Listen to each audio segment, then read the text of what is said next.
नमस्कार, अपना उत्तराखंड देख रहे हैं आप। मैं हूं आपके साथ आरजू साईं।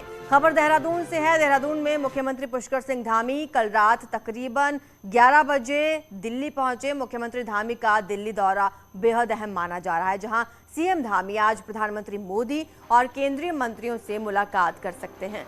दोपहर 1:30 बजे पीएम मोदी से सीएम धामी की मुलाकात होने की संभावना है। प्रधानमंत्री से मुलाकात में राज्य में इस साल खत्म होने जा रही जीएसटी पर भी चर्चा हो सकती है। साथ ही सीएम धामी प्रधानमंत्री से जीएसटी में छूट बरकरार रखने की मांग करेंगे। आपको बता दें, उत्तराखंड को हर साल केंद्र से करीब 5,000 करोड़ रुपए प्रतिपूर्ति के रूप में मिलते हैं और जीएसटी में छूट खत्म होने से उत्तराखंड को 5,000 करोड़ का नुकसान होगा।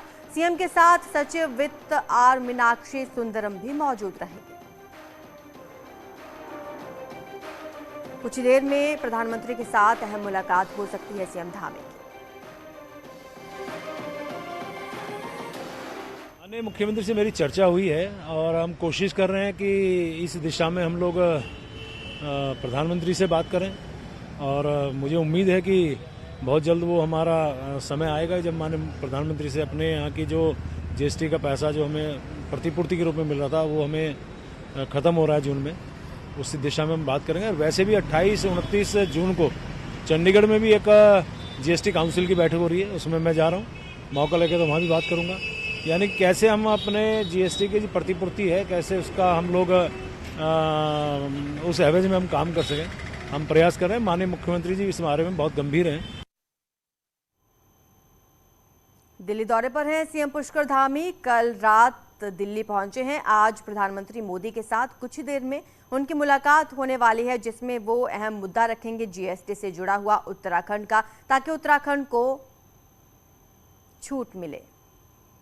ज्यादा जानकारी हमारे संवाददाता पवन गौड़ हमें देंगे। पवन, एक यही जीएसटी ही मेन मुद्दा रहेगा या फिर अन्य मुद्दों पर भी चर्चा हो सकती है प्रधानमंत्री के साथ सीएम धामी की?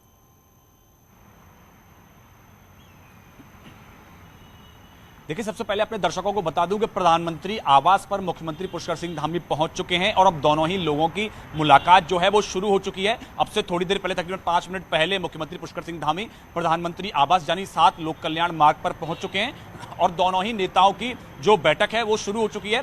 अगर बैठक की बात करें तो सबसे पहले चंपावत उपचुनाव, जिस तरह से मुख्यमंत्री पुष्कर सिंह धामी को बड़ी विजय हासिल हुई है, उसके बाद में ये पहली मुलाकात है। मुलाकात में एक शिष्टाचार मुलाकात के रूप में देखा जा रहा है। प्रधानमंत्री से मुलाकात करेंगे जीत मिलने के बाद में। उसके साथ साथ कई सारी योजनाएं जो है राज्य की, उसको लेकर भी चर्चा होगी। इसमें जीएसटी एक बहुत बड़ा मुद्दा है। जिस तरह से अब तक जीएसटी में राज्य को छूट मिलती आई हुई है, अब से कुछ दिन पहले मुख्यमंत्री ने जो राजस्व परिषद की बैठक भी की थी, उस समय क्या राजस्व के हालात हैं राज्य भर के अंदर, उसका जायजा लिया था और उसके बाद में जीएसटी छूट को लेकर प्रधानमंत्री से मांग कर सकते हैं मुख्यमंत्री पुष्कर सिंह धामी, क्योंकि आज मुलाकात है। जून के महीने में जीएसटी जो है वो जीएसटी छूट जो है वो खत्म हो जाएगी और उसके बाद में तकरीबन 5,000 करोड़ का जो बोझ है राज्य के ऊपर वो बढ़ जाएगा। तो ऐसे में प्रधानमंत्री से ये मांग कर सकते हैं कि उनको राज्य को फिर से स्पेशल छूट देकर और उस जो छूट को आगे बढ़ाया जाए। इसके साथ साथ जो राज्य में कई सारी और जो परियोजनाएं चल रही हैं उनकी प्रगति को लेकर रिपोर्ट सौंप सकते हैं मुख्यमंत्री पुष्कर सिंह धामी अपनी प्रधानमंत्री के साथ मुलाकात में। तो इन दोनों नेताओं की मुलाकात बहुत अहम मानी जा रही है राज्य के विकास के। और आगे कितने दिनों का उनका दौरा रहने वाला है ये दिल्ली का, और कौन कौन से केंद्रीय मंत्रियों के साथ मुलाकात करने वाले हैं सीएम धामी?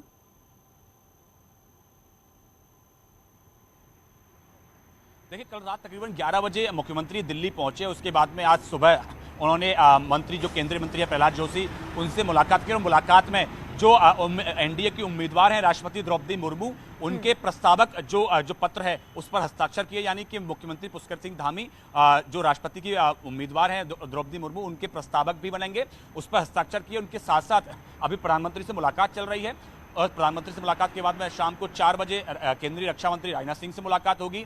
उसके बाद में शाम को 6 बजे बीजेपी अध्यक्ष जेपी नड्डा के साथ मुलाकात होगी और फिर कल जो है वो जो बीजेपी की जो एनडीए की जो राष्ट्रपति उम्मीदवार है द्रौपदी मुर्मू, उनके नामांकन में शामिल रहेंगे। तो अभी तक कल शाम तक का उनका दौरा दिल्ली में प्रस्तावित है और उसके बाद में आगे का उनका जो कार्यक्रम है वो जारी किया जाएगा। शुक्रिया पवन आपका इस तमाम जानकारी के लिए।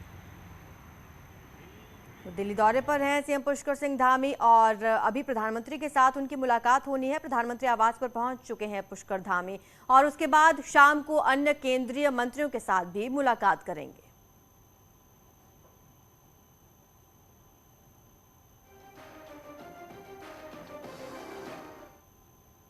तो सीएम पुष्कर सिंह धामी दिल्ली दौरे पर हैं। रक्षा मंत्री से मुलाकात के समय में अब बदलाव कर दिया गया है। अब शाम 4 बजे राजनाथ सिंह से उनकी मुलाकात होनी है और कई अहम मुद्दों पर चर्चा संभव है। आपको बता दें, दिल्ली दौरे पर है पुष्कर सिंह धामी। कल देर रात वो दिल्ली पहुंचे हैं। आज न सिर्फ प्रधानमंत्री मोदी के साथ उनकी मुलाकात होनी है, बल्कि कई केंद्रीय मंत्रियों के साथ भी उनकी मुलाकात होनी है। और ऐसे में रक्षा मंत्री के साथ उनकी मुलाकात का जो समय था उसमें बदलाव किया गया है। अब शाम 4 बजे राजनाथ सिंह से मुलाकात करेंगे सीएम धामी। उत्तराखंड के 22 सालों में पहली बार एक आईएएस अधिकारी की अरेस्टिंग हुई है। दरअसल निलंबित आईएएस ऑफिसर रामविलास यादव को देर रात विजिलेंस ने अरेस्ट कर लिया। आय से अधिक संपत्ति मामले में चली करीब 13 घंटे की पूछताछ से संतुष्ट नहीं हुए अधिकारी और उसके बाद यादव को गिरफ्तार कर लिया गया। विजिलेंस ने रामविलास यादव से करीब 300 सवाल किए, जिनमें से केवल 10% ही सवालों के वो जवाब दे पाए। दूसरे सवालों के जवाब पर संतुष्टि नहीं हुई और ऐसे में उनकी गिरफ्तारी कर ली गई। आपको बता दें, 4 ठिकानों पर जैसे काशीपुर, देहरादून, लखनऊ और गाजियाबाद के कई ठिकानों पर रेड हुई थी, जिसमें विजिलेंस को करीब 522% संपत्ति आय से अधिक मिली थी। आरोपी के पास लखनऊ में एक आवास है, नोएडा में जनता विद्यालय है, गाजीपुर में 18 बीघा जमीन के साथ दूसरी कई प्रॉपर्टीज हैं। साथ ही साथ बैंक खातों की डिटेल्स भी निकाली गई। विजिलेंस ने आरोपी के 6 अलग अलग बैंक खातों को सीज कर दिया है। अब विजिलेंस रामविलास यादव की पत्नी से भी जल्द पूछताछ करेगी। वहीं आज दोपहर 2 बजे विजिलेंस रामविलास यादव को कोर्ट में पेश करने वाली है। शुरुआत की अपनी प्रिलिमिनरी इंक्वायरी में ये पाया था कि इनकी संपत्ति आय से अधिक जो है वो 522% के करीब आ रही थी, जो कि काफ़ी अधिक थी। तो इसलिए हमने शासन से अनुमति मांगी थी कि इसमें हमें मुकदमा दर्ज करने की परमिशन मिले, जो हमें मिल गई।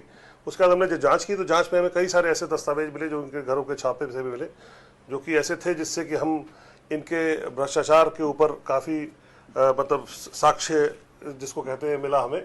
तो उसके आधार पे हमने इनको दबिश दी इनके घरों पे और इनको पूछताछ के लिए बुलाया। जब ये आए तो इन्होंने जो सवाल हमने किया उसका ये जवाब संतोषजनक नहीं दे पा रहे हैं, क्योंकि इनके पास कई सारे ऐसे दस्तावेज हैं जिनका कि इनके पास कोई जवाब नहीं है। तो इस आधार पे इनको गिरफ्तार कल रात किया गया 2:15 पर। हमारे संवाददाता दीपांकर हमें ज्यादा जानकारी देंगे। दीपांकर, विजिलेंस टीम के सामने पेश होने से पहले उन्होंने कोर्ट का दरवाजा खटखटाया था, लेकिन कोर्ट के निर्देश पर विजिलेंस टीम के सामने वो पेश हुए। आज विजिलेंस टीम उन्हें कोर्ट लेकर जा रही है, क्या लगता है आगे क्या?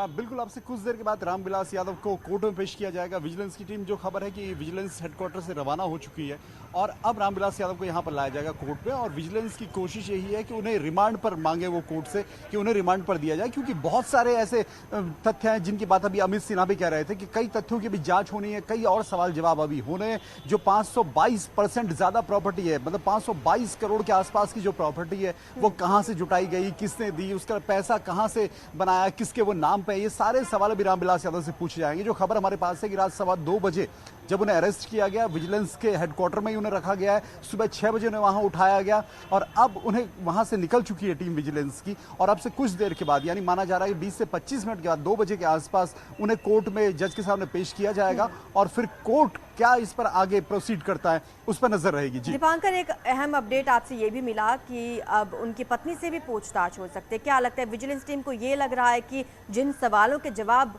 वो नहीं दे पाए उनकी पत्नी दे पाएंगी?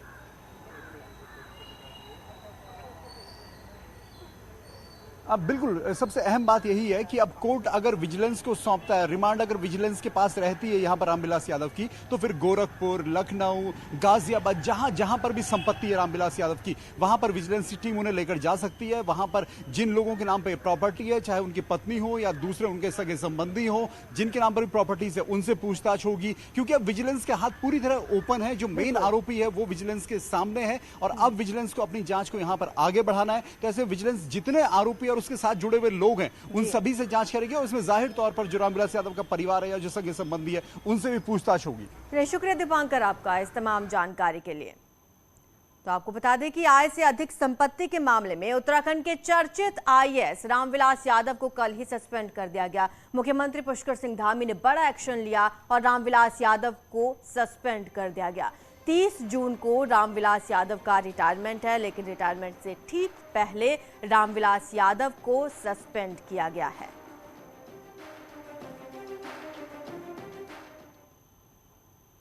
गिरफ्तार हुए आईएएस रामविलास यादव मामले में कृषि मंत्री गणेश जोशी ने कहा कि रामविलास यादव पर एक्शन सही है। इसके साथ ही जोशी ने यह भी कहा कि उत्तराखंड में कई और रामविलास यादव हैं जिन पर कार्रवाई होना बाकी है।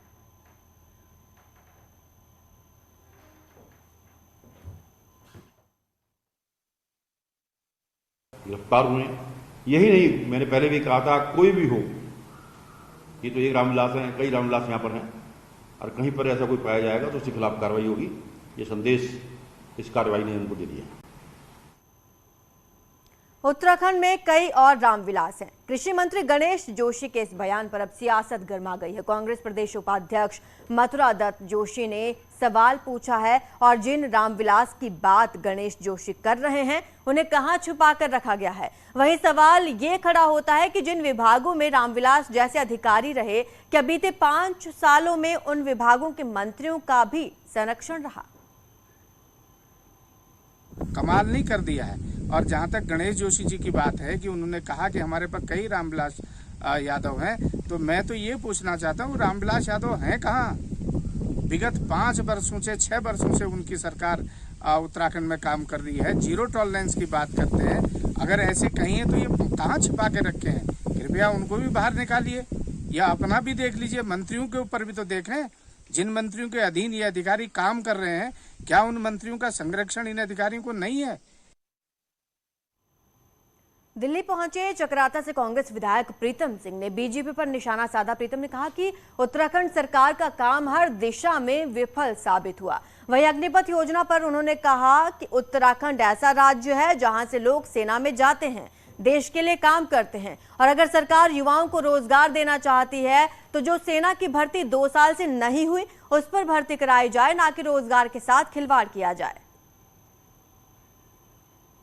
जहाँ तक उत्तराखंड राज्य की सरकार का प्रश्न है, वैसे सरकार के कार्यकाल को हम चंद महीनों में जो है आकलन नहीं कर सकते हैं, लेकिन जो कार्य इन महीनों में सरकार ने किया है वो पूरी तरीके से सरकार हर दिशा में विफल साबित हुई है।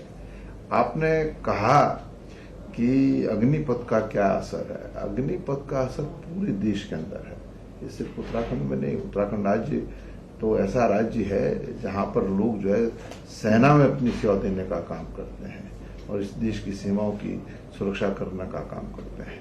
लेकिन अग्निपथ में जो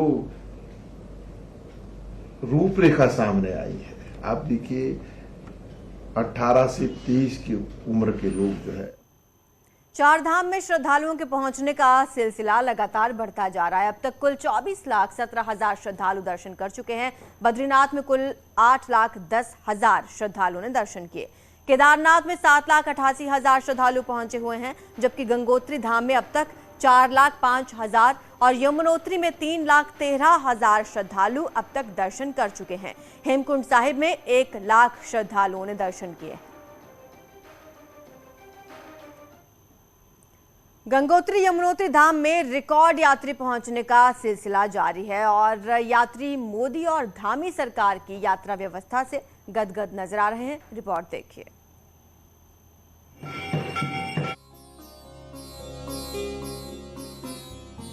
दो साल के यात्रा विराम के बाद चारधाम यात्रा पूरी तरह से पटरी पर लौट आई है। जनपद उत्तरकाशी के गंगोत्री यमुनोत्री धाम की यात्रा में रिकॉर्ड यात्री पहुंचने का सिलसिला जारी है। दोनों ही धामों में अब तक 7,25,000 से ज्यादा यात्री दर्शन कर चुके हैं। गंगोत्री धाम में सबसे ज्यादा यात्री 4,10,000 से ज्यादा यात्री दर्शन कर चुके हैं। यात्रियों की बढ़ती संख्या को देख जहां पुरोहित खुश नजर आ रहे हैं, वहीं गंगोत्री विधानसभा के बीजेपी विधायक सुरेश चौहान का कहना है कि सरकार चारधाम यात्रा और यात्रियों की सुरक्षा को लेकर गंभीर है। हमारे माननीय मुख्यमंत्री धामी जी का जो विश्वास था, उस विश्वास से इस समय यात्रा जो हमारे दोनों धामों में है, लगभग अभी तक जो है 7.5 लाख यात्री जो है गंगोत्री और यमुनोत्री धाम दोनों धामों में यात्रा कर चुके हैं। यात्रियों के अंदर मेरी कई यात्रियों से बात हुई, बहुत खुशी है। बहुत सुंदर यात्रा रही। 2 साल जो कोरोना का बड़ा खतरनाक बीता, उससे लोग उभर रहे हैं। 4 लाख से ज़्यादा यात्री यहाँ पर आ चुका है। धन्यवाद करना चाहता हूँ मैं माननीय धामी जी का, यहाँ के विधायक सुरेश चौहान का, और जो यहाँ पर कलेक्टर है बहुत सूझबूझ कर रखा है रोहिला जी, इन सब के द्वारा जो कार्यक्रम चलाया जा रहा है बहुत यात्री को सुविधा के साथ। 4 लाख यात्री का रिकॉर्ड है अपने आप में, और मुझे लगता है कि यात्री निरंतर चलता रहेगा। गंगोत्री धाम की यात्रा में पहुंच रहे यात्रियों में गजब का उत्साह दिख रहा है। वहीं इस दौरान गंगोत्री विधायक ने यात्रियों से बातचीत की। इस दौरान यात्री काफी उत्साहित नजर आए। यात्रा पर आए यात्री यात्रा को लेकर मोदी और धामी सरकार की यात्रा व्यवस्था से खुश दिख रहे हैं।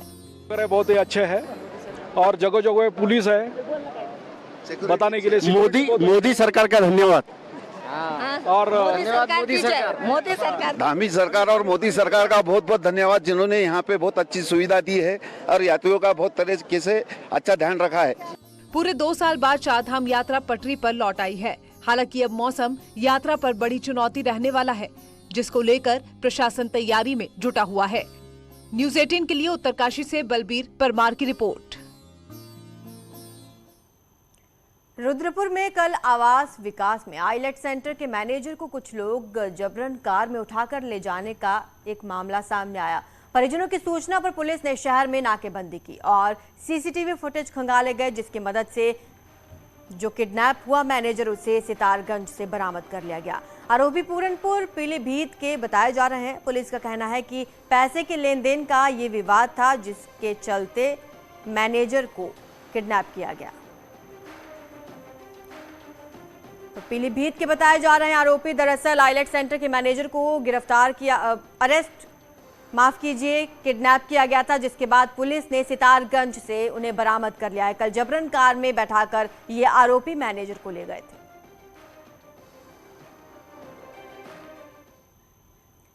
उधर नैनी झील में कूदकर एक महिला ने फिर से आत्महत्या कर ली। आत्महत्या के कारणों का पता नहीं चल सका है, ना ही महिला की पहचान हो सकी है। फिलहाल पुलिस ने शव का पंचनामा भर पोस्टमार्टम के लिए भेज दिया है। दरअसल नैनी झील में सुबह मॉर्निंग वॉक करते राहगीरों ने शव देखा, जिसकी सूचना पुलिस को दी गई। मौके पर पहुंची कोतवाली पुलिस ने शव को झील से बाहर निकाला और पोस्टमार्टम के लिए भेज दिया। हालांकि महिला की उम्र 30 साल मानी जा रही है। पहचान हालांकि नहीं हो सकी है। अब इस पूरे मामले की छानबीन में जुट गई है पुलिस।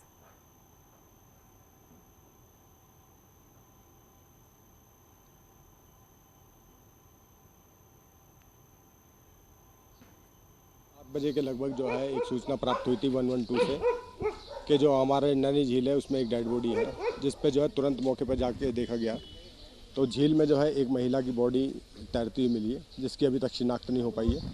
इसमें जो है इसकी शिनाख्त का प्रयास किया जा रहा है। कार्रवाई पंचायतनामा की जाएगी। मास्टर प्लान सिटी नई टिहरी में अतिक्रमणकारी खुलेआम नियम कानूनों को ताक पर रखकर मास्टर प्लान की धज्जियां उड़ा रहे हैं और प्रशासन की कार्रवाई सिर्फ नोटिस देने और छोटे अतिक्रमणकारियों तक ही सीमित है। नई टिहरी शहर में सड़कों के किनारे और नालों के ऊपर खुलेआम अतिक्रमण किया जा रहा है। बिल्डिंग्स खड़ी कर दी गई हैं। वहीं कुछ लोग तो प्लॉट डेवलपमेंट के नाम पर सरकारी भूमि पर अतिक्रमण कर रहे हैं। शिकायत के बावजूद प्रशासन मौन बना हुआ है, जिससे प्रशासन की कार्यप्रणाली पर सवाल उठ रहे हैं। मामले में एसडीएम का कहना है कि शिकायत आने पर नोटिस की कार्रवाई की जा रही है। पूर्व में भी जैसे जितने वेकेशन के नोटिसेस या एंटी एनक्रोचमेंट के लिए नोटिसेस पारित हुए हैं, उनका अनुपालन हुआ है। वर्तमान में जो लोग अपील में गए हैं उन लोगों को अभी हम टच नहीं कर सकते, जब क्योंकि अपील का मौका दिया जाना सभी को जेन्युइन है। एंड जैसे ही अपील का निस्तारण हो जाते हैं, ऑर्डर्स फाइनल वेकेशन या एंटी एनक्रोचमेंट के लिए हो जाते हैं, तो उसका अनुपालन अवश्य किया जाए। किच्छा के पवन फार्म में स्थित सरकारी पॉपुलर के पेड़ों के अवैध कटान के मामले थम नहीं रहे, जिसके बाद जिला प्रशासन ने किच्छा कोतवाली पुलिस को फार्म के आसपास गश्त करने के साथ किच्छा प्रशासन को 5 पीआरडी और होमगार्ड के जवान दिए हैं। ये जवान फार्म में पेड़ों की सुरक्षा कार्य में लगाए गए हैं। इसके अलावा प्रशासन द्वारा फार्म में स्थित पालुलर के पेड़ों की नीलामी की कार्रवाई भी की जा रही है, लेकिन नीलामी प्रक्रिया तक अवैध कटान को रोकना प्रशासन के लिए बड़ी चुनौती है। यहाँ प्रशासन की नाक के नीचे तस्कर हजारों पेड़ों को काट कर ले जा चुके हैं। अवैध कटान की वीडियोस भी लगातार वायरल हो चुके हैं। इसमें निर्देश दिया गया है, एसडीएम को भी निर्देश दिया गया है और संबंधित थाने को भी कहा गया है कि जब तक नीलामी प्रक्रिया पूर्ण हो रही है तब तक उसकी सुरक्षा व्यवस्था की जाए। हाँ, उसमें एक्स्ट्रा फोर्स एसडीएम ने मांगा था, तो वो एक्स्ट्रा फोर्स के रूप में हम लोगों ने उनको कुछ पीआरडी और होमगार्ड के जवान उपलब्ध कराए हैं। वन विभाग कुमाऊं के उत्तरी वन प्रभाग में 39 लाख पौधों का रोपण किया जाएगा। अल्मोड़ा, पिथौरागढ़, चंपावत और बागेश्वर में पौधारोपण के लिए विभाग ने तैयारी भी कर ली है। वन विभाग ने इस बार चौड़ी पत्ती के साथ फलदार पौधों को रोपने का कार्यक्रम चलाएंगे। इसके लिए वन पंचायतों के साथ स्थानीय लोगों की मदद भी ली जाएगी। हम बृहद वृक्षारोपण उत्तरी कुमाऊं वृत्त में 3000 हेक्टेयर कर रहे हैं और इसमें हम 39,40,000 पौधे लगा रहे हैं। ये पौधे विभिन्न प्रजातियों के हैं। बाज, फलियाट, महल, देवदार, काफल, चूरा, अमरूद, नींबू, उतीस। कोटद्वार में हाईकोर्ट के आदेश के बाद नगर निगम ने अवैध निर्माणों को ध्वस्त करना शुरू कर दिया है। नगर निगम की ओर से NH 534 के किनारे हुए अतिक्रमण के खिलाफ कार्रवाई की गई। निगम ने 1 दर्जन से ज्यादा अवैध निर्माणों को जेसीबी से ध्वस्त किया। साथ ही व्यापारियों को खुद से अतिक्रमण हटाने की चेतावनी दी है। वहीं कार्रवाई के दौरान मौके पर पुलिस की तैनाती कर दी गई है। अतिक्रमण माननीय उच्च न्यायालय के आदेश के क्रम में हटाया गया। आगे भी आता जिसने अतिक्रमण नहीं हटाया पूर्ण रूप से उस पर हटाया जाएगा फिर दोबारा। नहीं, अतिक्रमण जिसको बद्रीनाथ मार्ग में जितने भी चिन्हित अतिक्रमण को हटाया जाएगा। नहीं, आगे अतिक्रमण हुआ तो उसके जो भी संज्ञान में आएगा उस अतिक्रमण को हटाया जाएगा। यहाँ रुकेंगे छोटे से ब्रेक के लिए, जल्द हाजिर होंगे।